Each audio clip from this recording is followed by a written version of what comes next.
Hello hello hello, आप सभी लोगों को अविनाश मिश्रा का बहुत बहुत नमस्कार। स्वागत है जी आप सभी लोगों का हमारे आज के इस क्लास में। आज के इस क्लास में हम लोग ये पढ़ेंगे कि जब किसी बड़ी बड़ी कंपनियों को शॉर्ट टाइम के लिए पैसों की जरूरत पड़ जाती है। शॉर्ट टाइम बोले तो अंडर द 1 ईयर, मतलब 1 साल की कम अवधि में अगर उनको कुछ पैसों की जरूरत पड़ जाती है तो वो कहां से अरेंज करती है पैसा, मतलब वो कहां से पैसा जुगाड़ करते हैं। तो उसके लिए वो लोगों से लोन लेती है। बड़ी कंपनियां लोगों से लोन लेती है, लोगों से बोल लेती है या फिर बैंक से लेती है या फिर अन्य किसी चीजों से लोन लेती है।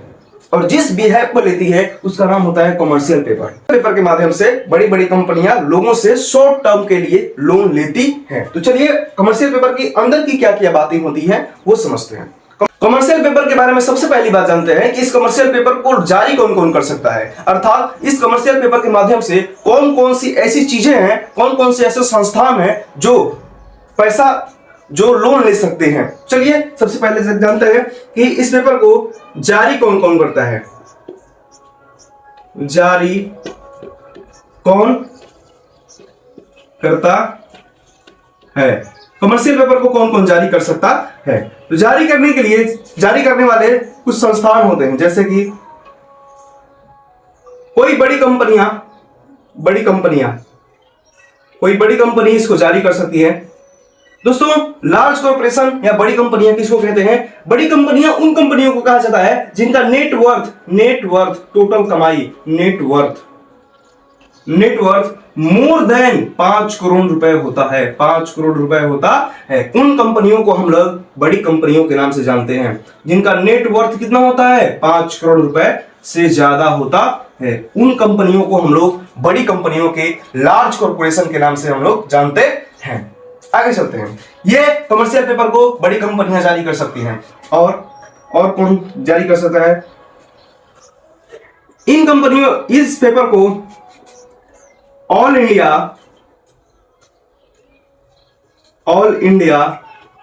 फाइनेंशियल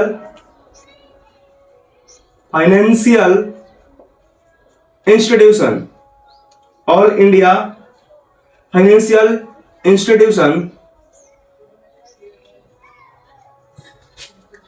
AIFI, क्या बोलते हैं इसको शॉर्ट फॉर्म में? AIFI, मतलब कि all India financial institution AIFI जारी कर सकती हैं। क्या क्या होती है AIFI का जो कुछ हिस्सा है, कुछ अंग है, वो है नाबार्ड हो गया, कोई हो गया आपका NHB, कोई हो गया एक्जिम, ये सारे जो हैं, एक हो गया CDBI,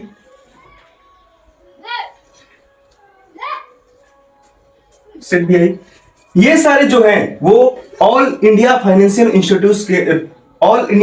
इंस्टीट्यूशन है। और नाबार्ड हो गया, NHB हो गया, एक्जिम हो गया, CDBI, ये सारे ऑल इंडिया फाइनेंशियल इंस्टीट्यूशन होते हैं। तो बड़ी कंपनियां जारी कर सकती है इस कमर्शियल पेपर को। और कौन जारी कर सकता है? AIFI जारी कर सकता है। और एक और व्यक्ति होते हैं जो जारी कर सकते हैं। एक कौन सा होता है वो समझिए। एक होते हैं प्राइमरी डीलर्स।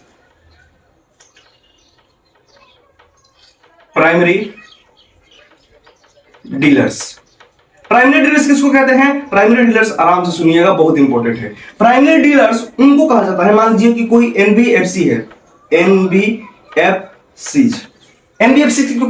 NBFC किसको कहते हैं? Non banking financial companies. Non banking मतलब कि बैंक नहीं है लेकिन क्या? लेकिन बैंक नहीं है लेकिन बैंक के सारे काम धंधा करती हैं। ऐसी कंपनियां जो बैंक नहीं है, नॉन बैंकिंग क्या है? बैंक नहीं है लेकिन बैंक के जैसे सारे काम काज करती है, लेकिन एक काम को छोड़ के वह सारे काम करेगी, लेकिन सिर्फ एक काम नहीं करेगी जो बैंक करती है, वो एक काम नहीं करेगी। कौन सा काम नहीं करेगी सर? वो आपका जो जमा है, डिपॉजिट्स है, वो आपका जमा को स्वीकार नहीं करती है। मतलब कि NBFC में आप पैसा जमा नहीं कर पाएंगे, डिपॉजिट्स नहीं कर पाएंगे। Deposit, fix deposit, recurring deposit, current account, saving account, ये सब NBFC आपकी नहीं खोल सकती है। बाकी बैंक जितना लोन देती है, जैसा लोन देती है, वो सब ये भी कर सकती है। इनको बोलते हैं नॉन बैंकिंग फाइनेंशियल कंपनीज। समझ में आएगा? तो जब NBFCs को जब किसी एनबीएफसी को ये लाइसेंस दे दे आरबीआई कि आप गवर्नमेंट सिक्योरिटीज का, गवर्नमेंट सिक्योरिटीज क्या बोलते हैं, गवर्नमेंट सिक्योरिटीज को बाई एंड सेल कर सकते हैं। क्या बोल रहा हूं मैं, जब एनबीएफसी को आरबीआई ये लाइसेंस दे दे कि आप गवर्नमेंट सिक्योरिटीज का बाई एंड सेल कर सकते हैं, तब वो जो एनबीएफसी है प्राइमरी डीलर कहलाने लगता है। क्या बोल रहा हूं मैं, एनबीएफसी को, जब एनबीएफसी को RBI government securities buy and sell करने का लाइसेंस दे देती है, तब ये प्राइमरी डीलर्स बन जाते हैं। तब ये जो एनबीएफसी है प्राइमरी डीलर बन जाते हैं। आराम से सुनो, कोई भी अगर एनबीएफसी है उसको आरबीआई ये लाइसेंस दे दे कि आप गवर्नमेंट सिक्योरिटीज को खरीद सकते हैं और बेच सकते हैं, तब ये जो एनबीएफसी है वो एनबीएफसी ना रह के वो प्राइमरी डीलर्स बन जाते हैं। तो जब ये प्राइमरी डीलर्स बन जाते हैं तो ये भी कमर्शियल पेपर जारी कर सकते हैं। ये हो गया वो। पर दूसरा हो गया AIFI, all India financial institution, जैसे कि नाबार्ड, एनएचबी, एक्जिम और सेबीआई। उसके बाद में एक बड़ी कंपनियां जिसका net worth more than 5 crore rupees होता है, उनको बोलते हैं। तो समझ में आ गया कि कमर्शियल पेपर को जारी कौन कौन करता है। एक बड़ी कंपनी जिसका नेटवर्थ 5 करोड़ रुपए से ज्यादा होता है, और एक AIFI, और एक करते हैं प्राइमरी डीलर्स। इन तीन को छोड़ के कोई भी संस्था, भारत की कोई भी संस्था कमर्शियल पेपर जारी नहीं कर सकता है। कमर्शियल पेपर के द्वारा लोन नहीं ले सकता है। क्या बैंक जारी कर सकता है? नहीं कर सकता है। तो आगे चलते हैं कि ये तो समझ में आएगा सर कि जारी कौन कौन करता है। अब ये बताइए कि ये कौन कौन इस पैसे, मतलब कि अब इस कमर्शियल पेपर में इन्वेस्ट कौन कौन कर सकता है, ये बताइए। मतलब कि निवेश कौन कौन कर सकता है। निवेश मतलब इस कमर्शियल पेपर को कौन कौन खरीद सकता है। निवेश बोले तो इन्वेस्टमेंट कौन कौन कर सकता है। निवेश कौन कौन करेगा। तो निवेश देखो दोस्तों, निवेश करने वाले कुछ संस्थान होते हैं। निवेश करने के लिए कौन कौन कर सकता है। पहला जो है, कोई बैंक इसमें निवेश कर सकता है। कोई भी वाणिज्यिक बैंक, कोई भी बैंक है वो इस कमर्शियल पेपर को खरीद सकता है, कोई दिक्कत नहीं है। उसके बाद में कोई एनबीएफसी भी है, वो भी खरीद सकते हैं। NBFC, non banking financial companies, क्या होती हैं? बैंक की तरह सारे के सारे काम धंधे करती हैं, बस एक काम नहीं करती हैं, बैंक्स की तरह आपकी डिपॉजिट्स को एक्सेप्ट नहीं करती हैं, उनको एनबीएफसी कहा जाता है। तो बैंक्स निवेश कर सकती है इस कमर्शियल पेपर में, एनबीएफसी इस कमर्शियल पेपर को खरीद सकती है। और कौन कौन कर सकता है? कोई व्यक्ति कर सकता है, कोई इंडिविजुअल, मैं, आप, कोई और, जब इच्छा जाहिर करता है खरीदने का, वो इस कमर्शियल पेपर में इन्वेस्ट कर सकता है अपना पैसा। इंडिविजुअल, कोई भी इंडिविजुअल है वो इस कमर्शियल पेपर में इन्वेस्ट कर सकता है। उसके बाद में कोई एनआरआई इस कमर्शियल पेपर में इन्वेस्ट कर सकता है अपना पैसा। और ये तो एनआरआई की बात हो गया। एक हो गया foreign institutional investor, FII, foreign विदेशी संस्थागत निवेशक। फॉरेन मतलब विदेश के लोग, ऐसी कंपनियां जो विदेश की हैं, और ये इंस्टीट्यूशनल, एक संस्था है, कोई इंडिविजुअल नहीं, कोई संस्था, इंस्टीट्यूशनल इन्वेस्टर जो इन्वेस्ट करने वाली है। तो ये सारे लोग होते हैं जो कि कमर्शियल पेपर में अपना पैसा इन्वेस्ट कर सकते हैं। कौन कौन से? बैंक्स, कोई बैंक्स अपना कमर्शियल पेपर खरीद सकती है, एनबीएफसी कमर्शियल पेपर खरीद सकती है, इंडिविजुअल कोई एक खास व्यक्ति खरीद सकता है, एनआरआई और FII। आराम से सुनो, ये सारे जो लोग थे वो कमर्शियल पेपर जारी करते थे कि मैं कमर्शियल पेपर बेचना चाहता हूं। ये सारे जो लोग हैं वो कमर्शियल पेपर खरीदने वाले हैं, कहते हैं कि मैं कमर्शियल पेपर खरीदूंगा। इन लोगों के पास बताओ क्या होगा? पैसा होगा कि कमर्शियल पेपर? इनके पास होता है कमर्शियल पेपर के बदले पैसे। अपना पैसा लेकर बैठे रहते हैं बोरा में कि हमको जैसे ही कमर्शियल पेपर मिलेगा मैं उसमें इन्वेस्ट करूंगा अपना पैसा। और ये सारे जो लोग हैं अपना एक पेपर लेकर बैठे रहते हैं कि हम लोगों को पैसे की जरूरत है, इन लोगों को पैसे की जरूरत होती है कि हम कमर्शियल पेपर मेरे पास है, मैं बेचूंगा और आप लोगों से पैसे ले लूंगा। मतलब कि किसी चीज को बेच करके पैसा लिया जा रहा है। कमर्शियल पेपर एक व्यापार का माध्यम होता है। कौन जारी करता है, ये हो गया। और कौन निवेश कर सकता है, कौन उस पेपर को खरीद सकता है, ये हो गया। अब बात करते हैं कि ये पेपर कितने रुपए का होता है। सबसे पहली बात, यह जो पेपर है दोस्तों, ये रुपए 5 लाख एवं उसके गुणांक में होता है। गुणांक में होता है। क्या मतलब होगा इस बात का? 5 लाख, ये 5 लाख एवं उसके गुणांक में होता है। क्या है इसका मतलब? 5 लाख रुपए, मान लीजिए कि यह पेपर है, यह दोस्तों पेपर है 5 लाख का। कितने का है? 5 लाख का। कहीं दाई सैकड़ा, हजार, 10,000, लाख, 5 लाख का। यह कमर्शियल पेपर कितने का हो गया? 5 लाख का। और ये जो पेपर है 5 लाख का होगा। उसके बाद 5 लाख के गुणांक, 5 लाख, 5 लाख का गुणांक क्या होगा? 5 लाख, 10 लाख, 15 लाख, 20 लाख, ऐसे होगा। मतलब कि 5 लाख का गुणांक 5 का टेबल, 5 लाख, 10 लाख, 15 लाख, 20 लाख, 25 लाख, 30 लाख, ऐसे। ठीक है, 12 लाख, 16 लाख, ऐसे नहीं, 5 लाख और उसके मल्टीपल, उसमें होता है ये कमर्शियल पेपर। आगे चलते हैं। ये लाइन समझ में आ गया कि 5 लाख एवं उसके गुणांक में होता है। अब बात करते हैं कि कितने अवधि के लिए, इसका अवधि टाइम पीरियड देखते हैं। ये दोस्तों शॉर्ट टाइम लोन लेने का एक साधन होता है। शॉर्ट टाइम एकदम अल्प अवधि के लिए, तो यह न्यूनतम होता है 7 डेज के लिए। कमर्शियल पेपर के माध्यम से आप कम से कम 7 दिनों तक लोन ले सकते हैं और अधिकतम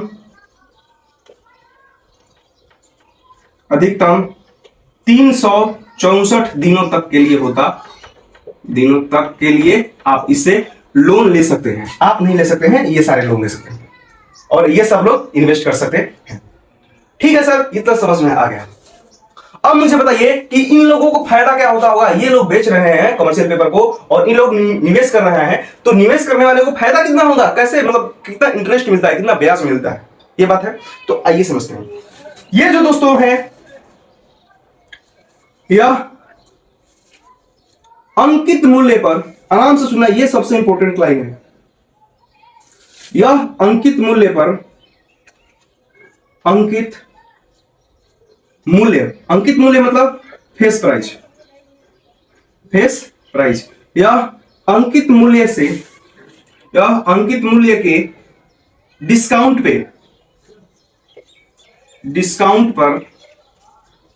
डिस्काउंट पर जारी होते हैं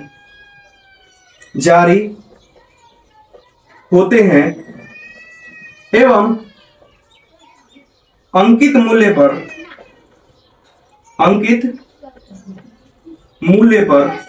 वापस होते हैं। क्या मतलब इस है लाइन का? वापस होते हैं। यह अंकित मूल्य, फेस प्राइस, अंकित मूल्य के डिस्काउंट पर जारी होते हैं एवं अंकित मूल्य पर वापस होते हैं। क्या मतलब था? यह मान लीजिए कि यह एक कमर्शियल पेपर है। आराम से सुनना मेरे भाई, यह एक कमर्शियल पेपर है और मैं बताया हूं कि अगर एक कमर्शियल पेपर है तो ये 5 लाख एवं उसके गुणांक में होगा। मान लीजिए कि यह जो पेपर है 20 लाख रुपए का। कितने का है? 20 लाख। इकाई, दहाई, सैकड़ा, हजार, 10,000, लाख, 10 लाख। यह कमर्शियल पेपर है 20 लाख का। कोई मान लीजिए कि बड़ी कंपनी है, कोई रिलायंस कंपनी है, वो अपना 20 लाख रुपए का कमर्शियल पेपर निकालती है। क्या करती है? मान लीजिए कि कोई बड़ी कंपनी रिलायंस, वो अपना एक कमर्शियल पेपर निकालती है जिसका कीमत यानी कि फेस वैल्यू, इस पे जो लिखा रहता है वैल्यू, उसको फेस वैल्यू बोलते हैं। उसका फेस प्राइस या फेस वैल्यू बोलो। तो इस कमर्शियल पेपर के ऊपर जितना पैसा लिखा रहता है अंकों में, उसको बोलते हैं हम लोग कमर्शियल पेपर का फेस प्राइस, अंकित मूल्य। तो अभी इस कमर्शियल पेपर का अंकित मूल्य है 20 लाख रुपए। अब इस 20 लाख रुपए का ये एक साइट होता है एनडीएस ओम, पूरा बता रहा हूं कहां कैसे कैसे होता है। एनडीएस ओम पर जाकर के, एनडीएस ओम की साइट पर जाकर के यह कमर्शियल पेपर का रिलायंस जो है वो नीलामी करवाएगी। क्या करवाएगी? नीलामी करवाएगी। कैसे नीलामी होगा? ऑक्शन होता है इसका। कुछ लोग जाएंगे, कौन लोग? ये जो निवेश करने वाले हैं, ये लोग जाएंगे एनडीएस ओम के साइट पर और चेक करेंगे और बोली लगाएंगे कि ये 20 लाख रुपए पर बेचना चाहते हो तुम, 20 लाख, देखो ये 20 लाख रुपए है, 20 लाख रुपए है ना, 20 लाख रुपए इसका फेस प्राइस है। तो यह 20 लाख रुपए पर, यह फिर अंकित मूल्य के डिस्काउंट पर कहती है रिलायंस जो कंपनी है वो कहेगी कि इसका फेस प्राइस 20 लाख रुपए है, लेकिन आपको 20 लाख रुपए नहीं देना है, मैं आप लोगों का 2 लाख रुपए डिस्काउंट कर देता हूं, आप लोगों को सिर्फ 18 लाख रुपए देने हैं। कितने लाख रुपए? 18 लाख रुपए। मतलब कि यह जो कमर्शियल पेपर है कितने रुपए पर जारी हुआ है? 18 लाख रुपए पर। इसका अंकित मूल्य कितना था? 20 लाख रुपए। कितना पर जारी हुआ? 18 लाख, मतलब कि डिस्काउंट पर। अंकित मूल्य मतलब अंकित मूल्य से डिस्काउंट पर जारी हुआ है। अब सुनो, लेकिन 18 लाख रुपए में बेचा जाएगा ये कोई गारंटी नहीं है। अब आता है बात ऑक्शन करने वाले, कितने लोग इसको कितना पैसा पर खरीदना चाहते हैं। ठीक है, तो बहुत सारे लोग जाएंगे, ये सारे लोग, और कहेंगे कि मैं 15 लाख में खरीदना चाहता हूं, मैं 16 लाख में खरीदना चाहता हूं, मैं इतना में खरीदना चाहता हूं, मैं उतना में खरीदना चाहता हूं, और एक फिक्स रेट पर इसको बेच दिया जाता है, जो सबसे ज्यादा बुरी लगाता है। इसलिए इन सब का ऑक्शन होता है, नीलामी होते हैं इन लोगों का। तो समझ में आ गया क्या? यह 20 लाख रुपए से 18 लाख रुपए पर जारी हुआ, मतलब कि यह अंकित मूल्य से डिस्काउंट पर जारी होता है। ठीक है, समझ में आ गया? ये वाला लाइन समझ में आ गया, जारी होते हैं एवं, अब यहां से यहां समझो, अंकित मूल्य पर वापस होते हैं। इसका मतलब क्या हुआ कि ये व्यक्ति जब ये बेचने वाला था तो इस फेस प्राइस से 18 लाख रुपए में बेच दिया, 2 लाख रुपए कम करके। लेकिन अब जब इसको ये वाले जो लोग हैं, मतलब जो खरीदा है, उसको वापस करने आएगा जिससे वो खरीदा गया था, मतलब जो खरीदने वाला और जो है बेचने वाला, तो जब खरीदने वाला बेचने वाले से पास गया तब कितने में खरीदा था? 18 लाख में, फेस प्राइस से डिस्काउंट पे। लेकिन जब उस पेपर को फिर से बेचा जाएगा, मतलब कि उस आदमी को जिससे ये, अरे बेचने वाला कौन है यार ये, और खरीदने वाला कौन है ये, तो ये कितने में बेचे हैं? 18 लाख रुपए में, अंकित मूल्य से कम डिस्काउंट पर। लेकिन अब जब ये इनका टाइम पीरियड पूरा हो जाएगा, तो ये जब इस कमर्शियल पेपर को लेकर के इसके पास जाएंगे कि ले लो अपना कमर्शियल पेपर, तो ये वाले जो लोग हैं कितने रुपए दिए थे? ये 18 लाख रुपए दिए थे। लेकिन ये वाले जो लोग हैं अब इनको 20 लाख रुपए देंगे, मतलब कि यह अंकित मूल्य के डिस्काउंट पर जारी हुआ है, लेकिन जब वापस होगा तो अंकित मूल्य पर वापस होगा। कितने पर होगा? 20 लाख रुपए पर होगा वापस। अब बताओ, आराम से इधर एक एग्जांपल से समझाता हूं कि यह मान लीजिए कि कोई बड़ी कंपनी है रिलायंस, कोई रिलायंस मान लो आर रिलायंस, और कोई एक बैंक है। 20 लाख का कमर्शियल पेपर जब रिलायंस को जरूरत पड़ा था पैसा का, शॉर्ट टाइम का, 1 साल के लिए, 364 दिन के लिए, तो रिलायंस बैंक के पास गई, मतलब एनडीए स्टोन के साइड पे गई और अपना नीलामी करवाई कमर्शियल पेपर का। तो इस इस रिलायंस ने इस बैंक को कमर्शियल पेपर बेचा कितने रुपए में? 18 लाख रुपए में, 18 लाख रुपए में। लेकिन जब समय पूछ जाएगा तो बैंक जब देखो कितने का था कमर्शियल पेपर? 20 लाख रुपए का। लेकिन ये रिलायंस ने इस कंपनी को, रिलायंस ने बैंक को कितने में बेचा? 20 लाख का कमर्शियल पेपर 18, 2 लाख रुपए डिस्काउंट करके, अंकित मूल्य के डिस्काउंट पर जारी किया गया है रिलायंस के द्वारा इस कमर्शियल पेपर को। लेकिन जब ये रिलायंस के पास इस कमर्शियल पेपर को वापस करने जाएगा, तो यह जो बैंक है इसके बदले में, इस कमर्शियल पेपर के बदले में 20 लाख रुपए लेगा, अंकित मूल्य पर वापस होगा। मतलब कि आराम से सुनो, इस बैंक को क्या फायदा हुआ? बैंक जब खरीदा था कमर्शियल पेपर को 1 साल पहले तो 18 लाख रुपया दिया था, और जब 1 साल के बाद इस पेपर को लेने जा रहा है तो 20 लाख रुपया ले रहा है। क्या कर रहा है? 20 लाख रुपया ले रहा है।